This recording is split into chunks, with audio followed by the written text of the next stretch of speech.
बड़े बड़े नाखून होंगे, इसकी बड़ी बड़ी लंबी जटाएं होंगी, ध्यान देना, वही व्यक्ति कलकाल में संत होगा।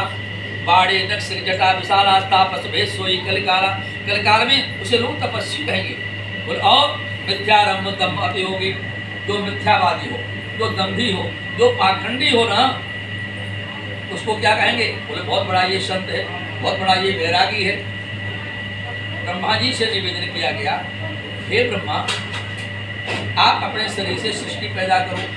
तो ब्रह्मा जी ने कहा नारायण से, प्रभु सृष्टि वहाँ पैदा की जाती है जहाँ पृथ्वी होती है, इस समय पृथ्वी जल में डूबी है, आप पहले पृथ्वी का उद्धार करो। भगवान नारायण ने कहा नहीं नहीं नहीं, आप अपने शरीर से।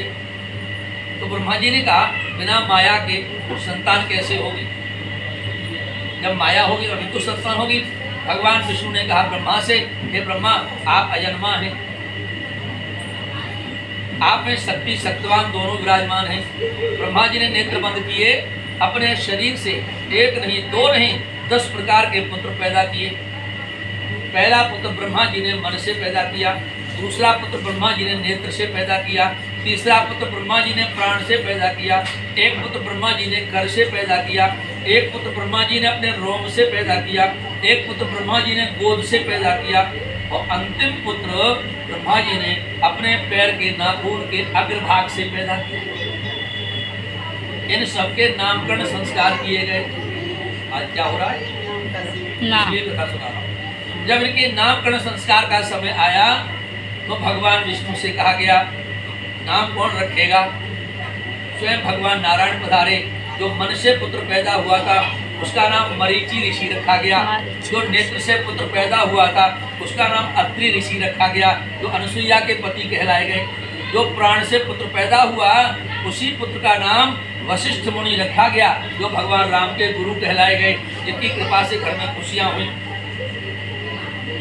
और समझने की बात नहीं तो हालकड़ारे कथा कहना चालू कर रहे, उसमें कुछ नहीं रखा।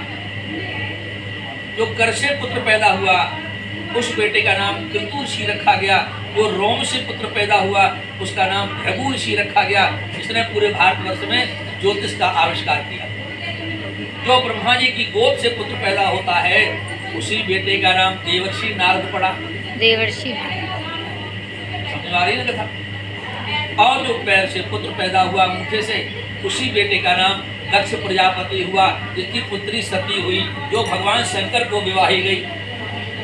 ये है नामकरण की कथा।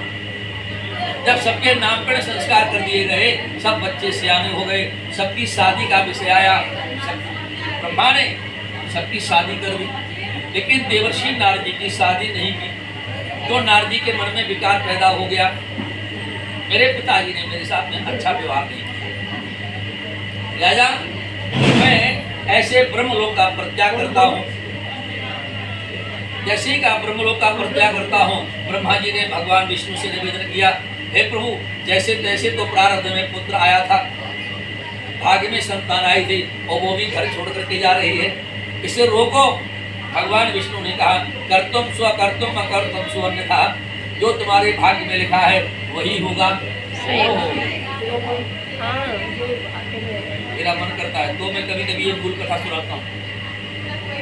कर्तुम स्व कर्तुम, घर में संतान आए और घर में संतान न रुके, माता पिता की आज्ञा का पालन न करे, है ना? तो भगवान ब्रह्मा बाबा ने कहा आप कृपा करके मेरे पुत्र को रोके। भगवान ब्रह्मा बाबा ने देखा, नारद जी ने एक बार भी मुड़ करके नहीं देखा, ब्रह्मलोक को छोड़ दिया, हाथ में मंगलमयी पीड़ा ली और पीड़ा लेकर के जैसे ही नारद जी चले, ब्रह्मा जी के नेत्रों से आंसू निकल गए। आया हुआ पुत्र घर से बाहर चला गया। आओ प्रभु आप ही पधारो। भगवान ने ब्रह्मा जी की उस करुणा भरी नेत्रों को देखा, आंसू छलक रहे थे। स्वयं भगवान नारायण आए, ब्रह्मा की दाहिनी नाक से भगवान विष्णु ने ब्रह्मा के हृदय में प्रवेश किया और बाही नाक से भगवान स्वयं नारायण प्रकट होते हैं। जैसे ही वो प्रकट हुए, एक मक्खी का रूप लेकर के आए, उसी पुत्र का नाम बराह भगवान रखा गया। तो बराह भगवान की जय। अब ब्रह्मा जी ने कहा आप हमारे यहाँ पुत्र के रूप में आए हैं, आप कृपा करके पृथ्वी का उद्धार करो। भगवान विष्णु ब्रह्मा की आज्ञा लेकर के बराह के रूप में जल में प्रवेश कर गए। दैत्यराज हिरण्याक्ष उस समय पृथ्वी का राजा था। 10,000 वर्ष तक भगवान वराह और राक्षस का युद्ध हुआ। भगवान ने पृथ्वी पर मुष्टिका मार करके उस राक्षस का वध कर दिया और पृथ्वी को लेकर के भगवान ने अपने मुख पर रखा। जैसे ही वो पृथ्वी जल के ऊपर आती है, देवर्षि नारद जी की नजर पड़ी। श्रीमन्नारायण नारायण नारायण श्रीमन्नारायण नारायण नारायण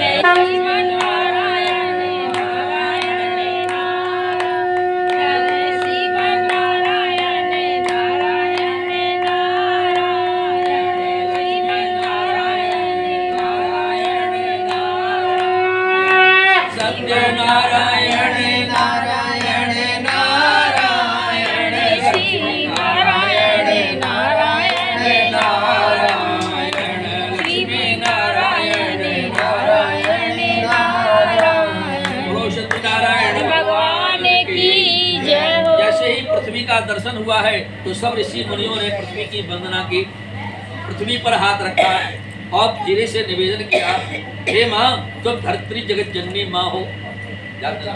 एक माँ वो है जो पुत्र को जन्म देती है, एक माँ वो है जो सारे संसार को जीवन देती है। तो जीवन देने वाली कौन है?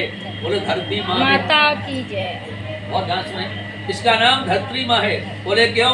जब जब संसार में जीव आता है इसकी गोदी में आता है, संसार में खेलता है इसकी गोदी में खेलता है, और जब संसार से जाता है तो इसी की गोदी में समा जाता है। इसलिए भागवत में श्लोक लिखा है, पृथ्वी त्वया धृता लोका देवी तुम विष्णुता तुम च धारते माम देवे। इस पृथ्वी पर कभी गलतियां नहीं करना चाहिए, सर्वत्र कूड़ा नहीं करना चाहिए, सर्वत्र थूकना नहीं चाहिए, सर्वत्र गंदगी।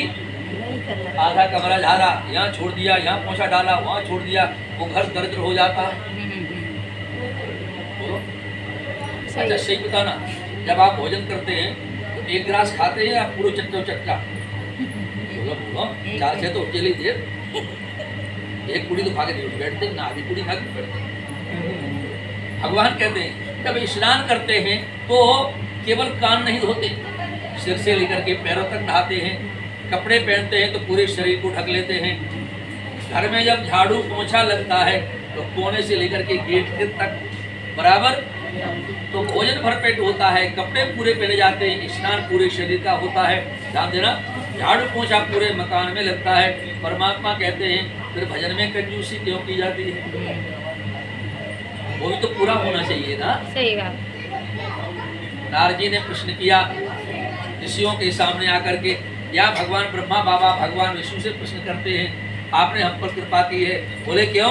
बोले इस पृथ्वी पर यज्ञ दर्शन होगा, इस पे गौएं चलेंगी, इस पे गंगा का निवास होगा। तो पृथ्वी पर ही तो है ना, गंगा पृथ्वी पर प्रवाहित होती है, गौएं इस पर चलती हैं, हमारा देवतीर्थ सारे पृथ्वी पर ही विराजमान है। भगवान ने कहा है जाओ विचरण करो। देवताओं से जैसे ही कहा विचरण करो, सारे देवता निकल पड़े। तीर्थ प्रतोद्यापन यज्ञ दानम, 5 काम के लिए भगवान ने कहा इस पृथ्वी पर तुम तीर्थ करना। क्या करके आए हो? तीर्थ। पहला काम है, संसार में आए हो तो कोई तीर्थ करना चाहिए। व्रतम, बोले कोई व्रत करना चाहिए। तीर्थ व्रतों ज्ञापन हो, उसका कोई उद्यापन भी करना चाहिए। चौथा काम है यज्ञ, यज्ञ करना चाहिए। और 5वां काम है दानम, संसार में आए हो तो कुछ दान भी करना चाहिए। तीर्थ व्रतोद्यापन यज्ञ दानम मया सहत्वम यदिकांत कुर्यात्। भगवान ने कहा जो संसार में आकर के ये 5 काम नहीं करता, बहुत कठिन व्याख्या है। एक बार तीर्थ कर लेने के बाद में निरंतर आप उस तीर्थ में प्रवेश करें। एक बार जिस तीर्थ का दर्शन कर लें उस तीर्थ में 24 घंटे में एक बार जरूर प्रवेश करें। आंख बंद करें। आपके पास में केदारनाथ, आपके पास में बद्रीनाथ, आपके पास में द्वारकाधीश, आपके पास में राम दरबार है, दूर नहीं है। वो परमात्मा आपके हृदय में इतना क्लोज है, इतना नजदीक है कि आपको कहीं जाने की जरूरत, आप एक बार घूम के आ जाओ। भागवत के बारे में स्कंद में सुखदेव परीक्षित कहते हैं, अरे राजन तू किसके लिए भटक रहा है? दिल और मन, इन दोनों को तू सावधान कर ले। और समझने की बात, मन मथुरा दिल द्वारका काशी काया जान, या ही में रता हरि या ही में पहचान। इसी में भगवान निवास करते हैं। एक बात उल्लेख कर ले, फिर निरंतर घर बैठ करके उनका आनंद ले। बोलो अच्छा सही बताना, किसी माँ का बेटा जम्मू कश्मीर में फौज की लड़ाई पर हो, वो किसी का बेटा है, किसी का पति है, किसी का भाई है, किसी का पुत्र है, वो माँ, वो पत्नी, वो बहन 1 मिनट में सायंकाल सोते समय अपने बेटे को, अपने पति को आंख बंद करके अपने पास ही देख लेती है 1 मिनट। तो जब आप अपने पुत्र को 1 मिनट में अपने पास नजर कर लेते हैं तो भगवान तो उससे भी ज्यादा नजदीक है। निरंतर भगवान से स्नेह करना चाहिए। आपकी कृपा से ये सब प्राप्त हुआ है, आप इसको देखभाल करके बनाए रखना। यहाँ पर एक बहुत बढ़िया एक सूफी संत हुए, उस सूफी संत ने एक शायरी लिखी, मैं तुझे देखूं तू मुझे देख, देखते देखते हो जाए एक ऐसी पद्धति आपके जीवन में आ जानी चाहिए। अब भगवान नारद जी चले आए ब्रह्मलोक को छोड़ करके। मृतलोक में नारद जी ने प्रवेश किया। हजारों की संख्या में ऋषि मुनि पृथ्वी पर बैठे, कोई तप कर रहा है, कोई यज्ञ कर रहा है, कोई जप कर रहा है। ऋषियों को देख करके महात्मा देवर्षि नारद जी ने कहा, ओ इतनी संख्या, बहुत सारे भीड़ भाड़ थे।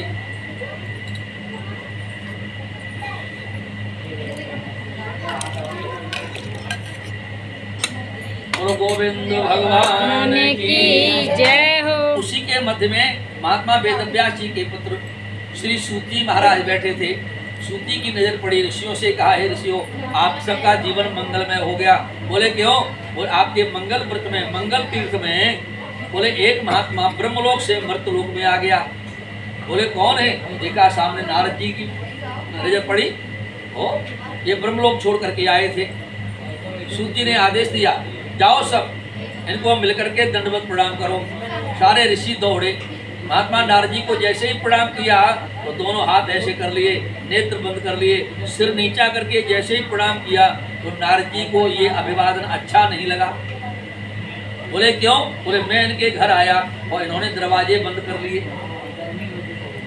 और यही पद्धति होती है, आप चाहे काशी जाएं, चाहे हरिद्वार जाएं, चाहे अयोध्या जाएं, जैसे ही भगवान के सामने आप पहुंचते हैं, अपने मंदिर में क्यों न जाओ, भगवान के सामने जाते ऑटोमेटिक हाथ ऐसे, सिर नीचे, आंखें बंद।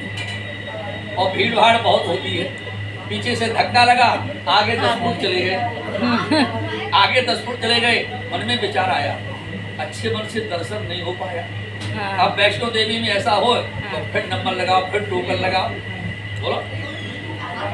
नारद जी ने कहा, ये कैसा सम्मान, मैं इनके घर आया और उन्होंने नेत्र बंद कर लिए।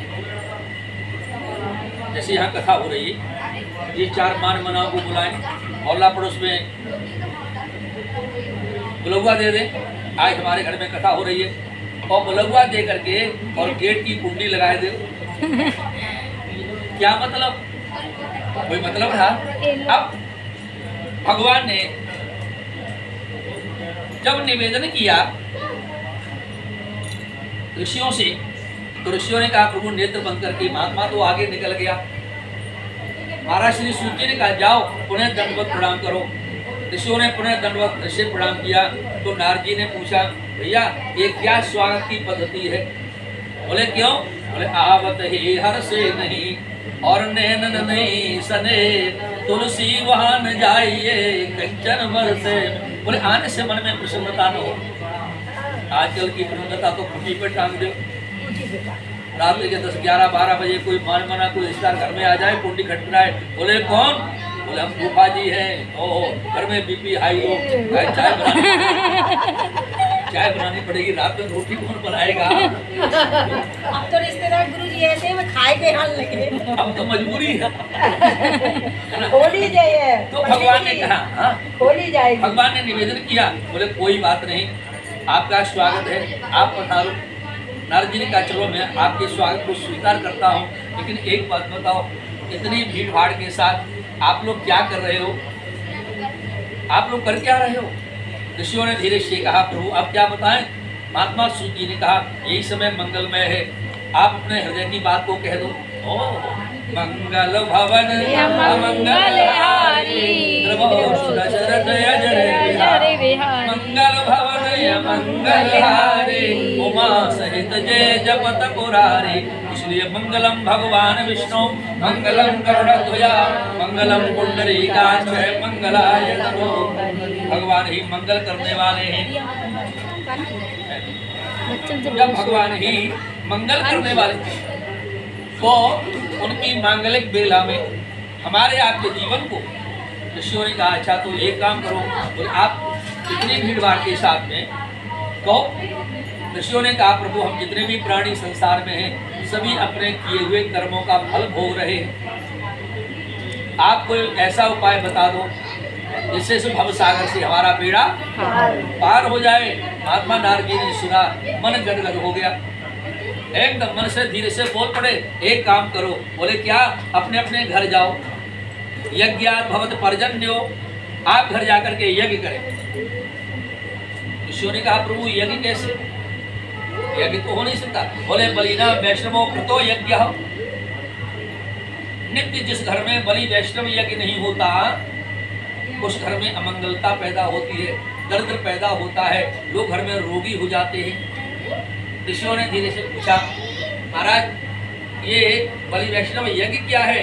भगवान देवर्षि नारद जी ने कहा जिस घर में माँ रसोई बनाए, रसोई तैयार करे, सबसे पहले 5 गिलास तोड़े, घी शक्कर मीठा लगाए, अग्नि पर चढ़ाए, 5 मंत्र बोले, ओम प्राणाय स्वाहा, ओम अपानाय स्वाहा, ओम व्यानाय स्वाहा, ओम उदानाय स्वाहा, ओम शमानाय स्वाहा। मंत्र नहीं आते हैं तो प्राण अपान व्यान उदान ये भी नहीं आता है तो केवल स्मरण करिए। अग्नि में भगवान को भोग लगा दी, इसको बोलते हैं नित्य का बलि वैष्णव यज्ञ। अब घर में 5 किलो आटा का भोजन तो हो जाता है, लेकिन 5 गिलास तोड़ के अग्नि में कोई नहीं चढ़ाता। खाने वाला व्यक्ति इसलिए रोगी हो जाता है। बोले क्यों? बोले पहले अन्नपूर्णा का भोग लगाओ, पहले रसोई घर में जिसकी कृपा से जीवन है, जिसकी लड़की भगवान ने कहा जिसकी कृपा से हमारा जीवन है वो जीवन हमें पहले भगवान के लिए समर्पित होना चाहिए। ऋषियों ने कहा महाराज बोले यज्ञ नहीं हो सकता। बोले क्यों? बोले घर में जो माँ भोजन बनाती है उसका मन पावन नहीं है। और ये सत्य बात है। पवित्र मन से माँ एक बार घर में रसोई बना दे और जिसने जीवन में कभी भजन नहीं किया हो वो साधु उसके हाथ का भोजन कर ले, उसके जीवन में भजन की पद्धति आ जाती है। और अपवित्र और दूषित मन से वही माँ घर में भोजन बना दे और भजनानंदी संत उसके हाथ का भोजन कर ले, उसका भजन नष्ट हो जाता है। कितनी साधना है इस रसोई में। मंदिर देवालय में जहाँ भगवान बैठे हैं उससे बड़ा घर आप तो ऐसा कैसे है? भगवान शिव माँ पार्वती दोनों जब एक साथ हुए, पहला दिन था, भगवान शिव ने कहा पार्वती से भोजन बनाओ। माँ भगवती ने भोजन बनाया, थाली रखी, खिलाओ। जैसे कहा खिलाओ तो भगवान को थाली अर्पण कर दी। भोले बाबा ने कहा नहीं पार्वती एक काम करो। बोले क्या? तुम मेरे जीवन में पहली बार आई हो, एक गिलास इसमें से तोड़ करके आप मेरे मुख में रख दो। माँ के नेत्र से आंसू निकल गया। जो सारे संसार को खिलाने वाला है उसे मैं खिलाऊं, एक उपहास होगा। भगवान ने कहा खिला के तो देखो। भगवती ने एक गिलास लिया, मीठा शक्कर लगाया और जैसे ही भगवान शिव के मुख में रखा, भगवान का शरीर एकदम करुणा से भर गया। भोले बाबा ने निवेदन किया, हे पार्वती क्या देख रही हो? जो तुमने मेरे मुख में अन्न का एक गिलास रखा है ये अन्न नहीं है। बोले फिर? ये तेरे पति के प्राण हैं। अन्नपूर्णे सदापूर्णे शंकर प्राण वल्लभे, शिवपुराण का श्लोक है। अन्नपूर्णे सदापूर्णे शंकर प्राण वल्लभे ज्ञान वैराग्य सिद्ध्यर्थम भिक्षाम देहि पार्वती। अन्न ही पूर्ण ब्रह्म है, अन्न ही पति के प्राण है। इसलिए रसोई में कभी भी अपवित्र अवस्था में प्रवेश न करे, कभी धोबी के धुले कपड़े पहन करके रसोई में न जाए, जो चप्पल जूता पहन करके मलमूत्र का त्याग करे उसे रसोई में प्रवेश नहीं करना चाहिए, नहीं तो उस व्यक्ति को श्राप लगता है, अमंगल। वो और किसी को नहीं, वो अपने पति की, अपने पिता की, अपने पुत्र की आयु को क्षीण करता है। आज मेरा मूड बहुत बढ़िया है पिता के लिए। हरित नित्यम पूर्व भगवान कहते हैं जिसके जीवन में ऐसी साधना आ जाए है, उसका घर देवघर हो जाता है, उसमें देवता निवास करते हैं, देवतुल्य हो जाता है। माताएं हमारी बेटियां नहीं करती। आज भी हम लोग यहाँ ऐसी पद्धति है, गीला कपड़ा पहन करके लोग रसोई में जाते हैं और भोजन बनाने वाला व्यक्ति तभी बाहर निकलेगा जब सब घर भोजन कर जाएगा।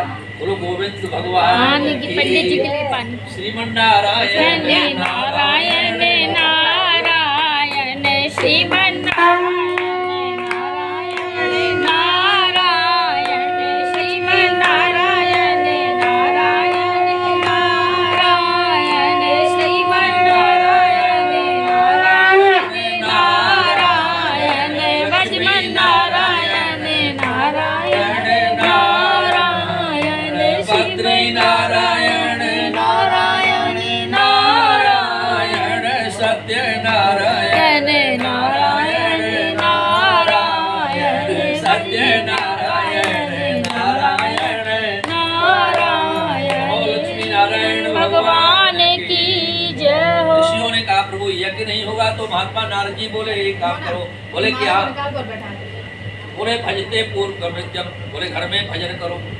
ऋषियों ने कहा जब पवित्र मन से भोजन नहीं होगा, यज्ञ नहीं होगा तो फिर भजन कैसे होगा? भजन तो भोजन के ऊपर डिपेंड करता है। भजन भोजन के ऊपर 3 बार भोजन, भजन 1 बार, उसमें भी आते हैं झंझट अपार। बड़े संकट आते हैं। वो क्यों आते हैं? वो इसलिए आते हैं, बड़े बड़े घर में पुजारियों को मैंने देखा है, सायंकाल हो सूरज हुआ, भगवान की आरती का समय आया तो जो नित्य पूजा करते हैं वो कभी कभी ऐसा भी कहते हैं आज मेरा मन नहीं है, आज तुम्हें आरती कर ले, आज मेरा मन नहीं है, आज तुम्हें पूजा कर ले। जब तुम्हारा मन न हुआ करे तो कभी कभी ऐसा भी बोल दिया करो आज हमारा मन नहीं है, आए बदले तुम्हें खाए ले। तो कोई नहीं कहता। सही बात है। तो भगवान को जब तुम निमित्त नहीं बना सकते हो तो भगवान साधन कैसे बनाएगा? भगवान तो निमित्त का भूखा है। भगवान तो निमित्त का भूखा है। भगवान कभी कोई चीज खाते नहीं, बोलो, भगवान पीते नहीं, भगवान भाव से देखते हैं। भगवान के प्रति यदि आपके मन में ऐसा भाव है तो भगवान कृपा करेंगे। यदि वो खाना चालू कर दे, पीना चालू कर दे तो कल से मंदिर में कोई नहीं जाएगा। सही बात। भगवान ने चॉकलेट मोबाइल तो परमात्मा से फिर निवेदन किया, भगवान से निवेदन किया, जानू क्या यज्ञ भी नहीं होगा, भजन भी नहीं होगा। वृंदा बोले तो बोले आप भगवान का कीर्तन करें। जैसे ही कहा कीर्तन करें, ऋषियों ने कहा प्रभु बोले कीर्तन भी नहीं होगा। देखिए कलौ केशव कीर्तना, इस कलिकाल में भव सागर से पार होने का साधन है। बोले भगवान केशव नारायण का, बोले कीर्तन करना, उनके नाम का भजन करना। अब घर में यज्ञ भी नहीं होगा, भजन भी नहीं होगा, कीर्तन भी नहीं होगा। ऋषियों ने हाथ जोड़े और हाथ जोड़ते हुए महात्मा देवर्षि नारद जी से कहा महाराज ये काम आज का नहीं है। बोले फिर? बोले ये काम तो त्रेता सतयुग द्वापर का है। नारद जी ने कहा ऐसा क्यों? तो महात्मा जी बोल पड़े, बोले त्रेता विविध यज्ञ नर करहि। त्रेता में यज्ञ होता था। बोले द्वापर केवल हरिपद पूजा, द्वापर में पूजा होती थी। बोले कलयुग में? बोले कलयुग केवल हरि गुण गाहा और सुमिर सुमिर नर पावे था। कलयुग केवल नाम आधारा, कलिकाल में भगवान का एक नाम ही ऐसा आधार है इसको हम, और वो भी नहीं। महात्मा देवर्षि नारद जी बोल पड़े जब यज्ञ नहीं होगा, भजन नहीं होगा और कीर्तन नहीं होगा तो एक काम करो। बोले क्या? बोले 5 मिनट विश्राम करो। मैं गया और आया। महात्मा जी ने पूछा धीरे से आप कहाँ जाओगे? नारद जी ने कहा ये नहीं बताऊंगा। हाथ में वीणा उठाई और नारद जी चले। अब जो लोग कथा सुन रहे वो ध्यान से ब्रह्मलोक से मृतलोक में आए, मृतलोक से अब कहाँ जाओगे? लेकर के वीणा जब नारद जी चले तो जा रहे थे, रामचरितमानस में बालकांड में 2 चौपाई आई। एक बार कर तल कर वीणा, गावत हर गुण गान प्रवीणा, क्षीर सिंधु गमने मुनिना था। कहाँ गए? क्षीर सिंधु, जहां बसे श्री श्रुति हरि गाथा, ना भगवान नारायण का निवास था। एकदम छलांग मार दी थम से। सायंकाल रात्रि का समय है, ध्यान देना। उस समय जो महामाया लक्ष्मी है वो भगवान की चरण सेवा कर रही थी, श्री चरण दबा रही थी। भगवान मंदगति से मुस्कुराए और मुस्कुरा करके भगवान ने लक्ष्मी से कहा, हे लक्ष्मी सावधान हो जाओ। बोले क्यों? बोले तुम्हारे घर में एक देव पुरुष आ रहा है। लक्ष्मी ने कहा रात्रि के 12 बजे? भगवान ने कहा 2 व्यक्तियों का कोई समय नहीं होता। बोले किन किन का? बोले एक अतिथि का, एक आतिथ्य का। कब व्यक्ति मेरे दरवाजे पर आकर के कुंडी खटखटा दे? बोलो, अतिथि आने वाला अभ्यागत, वो कभी भी आ सकता है। वो आतिथ्य, आतिथ्य कहते हैं संकट को, कष्ट को। मनुष्य के जीवन में कब संकट की घड़ी टूट पड़े, आप अच्छे भले बैठे हैं, घर के बाहर जाए क्या हो जाए। भगवान ने कहा, बोले दोनों का हंस करके सम्मान करो। निवेदन किया, प्रभु अब क्या करें?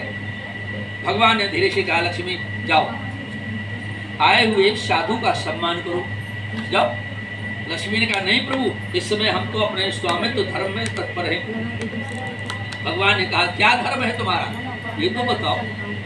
जैसे ही कहा धर्म बताओ, तो धीरे से कह दिया, मेरा धर्म है बोले अपने पति की, स्वामी की सेवा करना, शास्त्र की मर्यादा है। नारी का धर्म है अपने प्रभु की सेवा करना। भगवान ने कहा, नहीं लक्ष्मी, तुम्हारी बहुत बड़ी भूल है। इस समय वो व्यक्ति जो दरवाजे पर है वो हमसे श्रेष्ठ है। बोले क्यों? बोले जीवन में ये 4 पुरुष सदैव महान होते हैं। बोले कौन? बोले मातृ देवो भव, पितृ देवो भव, आचार्य देवो भव, अतिथि देवो भव। ये कितने भी पैसे वाले हो जाएं, लेकिन पिता का दर्जा कभी नहीं ले सकते। बेटी कितनी भी भाग्यवान हो जाए, वो माँ का दर्जा जीवन में तो जो गुरु का सम्मान है, माँ का सम्मान है, पिता का सम्मान है। भगवान ने कहा, आने वाला अतिथि भी परमात्मा का स्वरूप होता है। लक्ष्मी ने भगवान को प्रणाम किया, चले। जैसे ही चले तो नारद जी की नजर पड़ी। नारद जी ने देखा, अरे मैं तो ब्रह्म से मिलने आया था, ये माया बीच में कहां से आ गई। तो जो नारद जी के साथ घटना घटी, वही नारद जी ने लक्ष्मी के साथ घटना घट दी। दोनों नेत्र बंद, दिखाई दे। लक्ष्मी आई, भगवान नारद जी से 4 प्रश्न किए। कोयम्भो महानुभाव है, कुत्र वास्तव्य भवान, आप कौन हैं, कहाँ रहते हैं, श्रीमंत है, किम नाम ध्येयम, आपका नाम क्या है। नारद जी बोले ही नहीं। लक्ष्मी पुनः भगवान के पास गई और परमात्मा के ऊपर जाकर के डूब पड़ी। बोले कौन साधु है जिसने मेरा सम्मान नहीं किया, मुझे देखा ही तलक नहीं। भगवान धीरे से मुस्कुराए और धीरे से बोल पड़े, तेरे जैसे न जाने कितने उसके पीछे भ्रमण करते हैं, लेकिन वो किसी से चर्चा नहीं करते। एक काम करो, बोले पुनः फिर से चली जाओ। और जैसे ही कहा फिर से तुम चली जाओ। अब भगवान देख रहे हैं, ये लीला हो रही थी। लक्ष्मी दोबारा से गई, नारद जी ने देखा, अरे जिम माया जीव लपटाने, जैसे काई पानी में हाथ हटाओ उधर से लग जाए, उधर हाथ उधर से, ऐसे ही वो मायावी स्वरूप है। लक्ष्मी को देख करके नारद जी ने कहा, ओ ये तो फिर से आ गई। तो पहले नेत्र बंद किए। जब दूसरी बार लक्ष्मी आई तो पृष्ठात निवेद भाग्यम, बोले पीठ दे के खड़े हो गए। जब पीठ दे के खड़े हो गए, सही बताना, लक्ष्मी को ये अपमान बर्दाश्त नहीं हुआ। क्यों? संसार में हर व्यक्ति की एक ही चाहत है, बोले लक्ष्मी आए, लक्ष्मी आए, और ये साधु हमको पीठ दिखाए। लक्ष्मी को पीठ दिखाना कोई अच्छी बात नहीं है। नारद जी ने कहा, भले तुम नाराज हो जाओ, लेकिन हम ऐसे ही रहेंगे। लक्ष्मी ने निर्णय कर लिया, ये कोई साधारण पुरुष नहीं है, ये कोई महान पुरुष है, तो आप इसकी एक परिक्रमा करें। स्वयं लक्ष्मी ने नारद जी की एक परिक्रमा लगाई। यानि कानि पापानि जन्मांतर कृतानि चेत् तानि तानि प्रदक्षिणन्तु प्रदक्षिणां पदे पदे। जैसे परिक्रमा कर रही थी, अचानक नारद और लक्ष्मी का आमना सामना हो। और जैसे ही आमना सामना हुआ तो नारद जी के मुख से निकल गया, नारदे नैव संप्रष्टो भगवान कमलापति। हे कमला, क्या यहाँ भगवान रहते हैं? अब लक्ष्मी को लगा इस महात्मा को मेरी जरूरत है। बोले हाँ भगवान रहते हैं। पुत्र वास्तव्य भगवान। बोले कहाँ रहते हैं? आओ ले गए। आगे आगे लक्ष्मी पार्सल वगैरह आया हमें लग रहे थे। और पीछे पीछे नारद जी जब चले गए तो देखा भगवान बैकुंठ में अपनी सुंदर सैया पर लेटे हैं। जाकर के नारद जी को बैकुंठ में लक्ष्मी ने छोड़ दिया। अब यहाँ से 5 मिनट की कथा बहुत सुंदर है। देख करके नारद जी भगवान को एकदम विस्मय में पड़ गए।